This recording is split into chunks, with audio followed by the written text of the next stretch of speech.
My name is Desange Kuenihira. I am an intern for Plant Parent Ward Educator Department with improving the lives of teens. I am making this video as a part of Miss Africa Utah.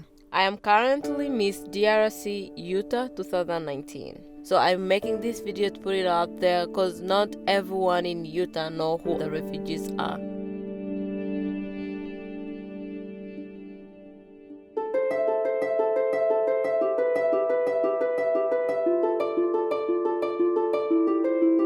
A refugee is somebody who has suffered persecution from his own native country.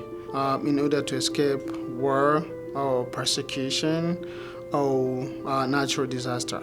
So I think the main thing I've saw over the years is that a lot of people have a very singular definition of refugee.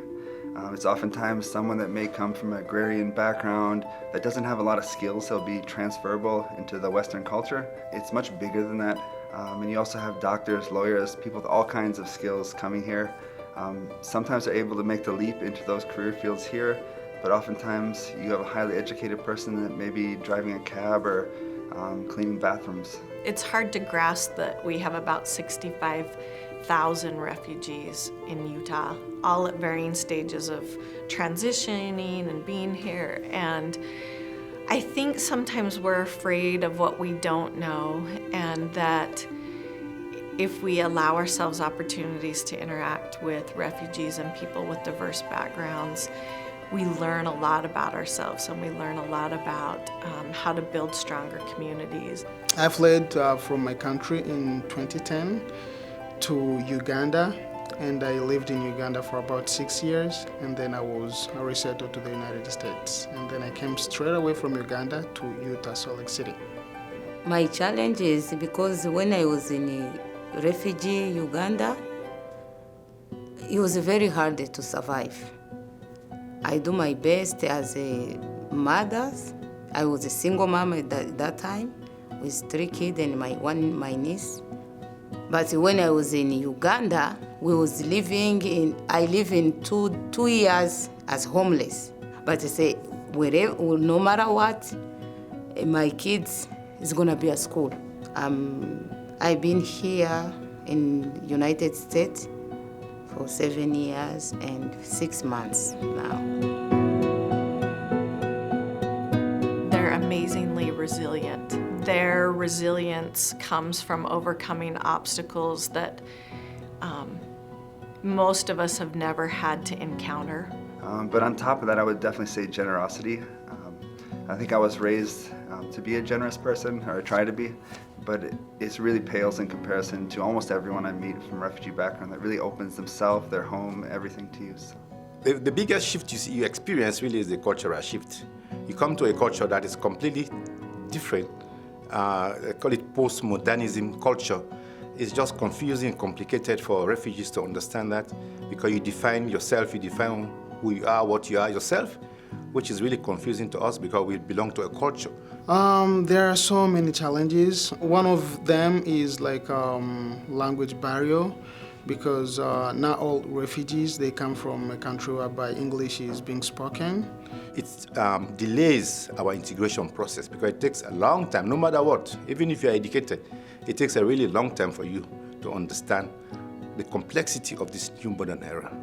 As soon as you start maybe communicating in English, the first thing which will be picked up is the accent. Then they'll be like, oh, you sound like you're not from here.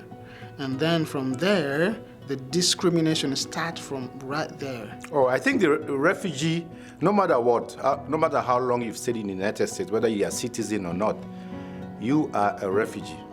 So I believe that the refugee is your story about life. And that is something you don't have to part with. Make sure you keep it, you preserve it. And you are a refugee no matter what, because that is your attraction. People want to talk to you. Oh, where are you from? What brought you here? These are the questions people usually ask once you tell them you're a refugee, rather than telling them you're a citizen. I was so happy because I changed my life. And when I told the people I'm refugee, because now I have my own mortgage, and I have a good job. I'm a caseworker right now. I went to school here. I study and I become caseworker. So when I tell people I'm refugee, they're just surprised how you find yourself like this. And I start to teach them and say, you can do it because everybody can do it. Because I do it and I was a single mom and I did. You can do it. I didn't really plan, I didn't know where I was going.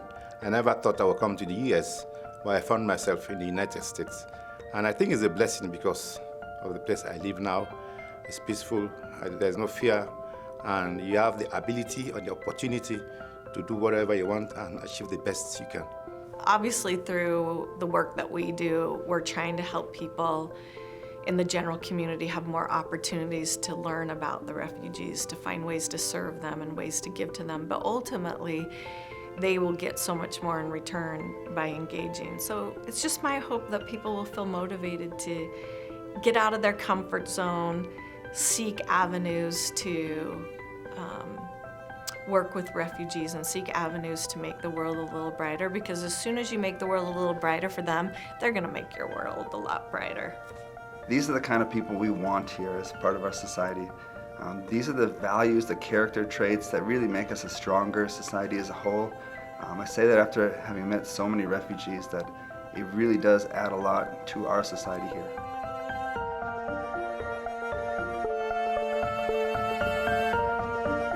Refugees are not victims, they are warriors.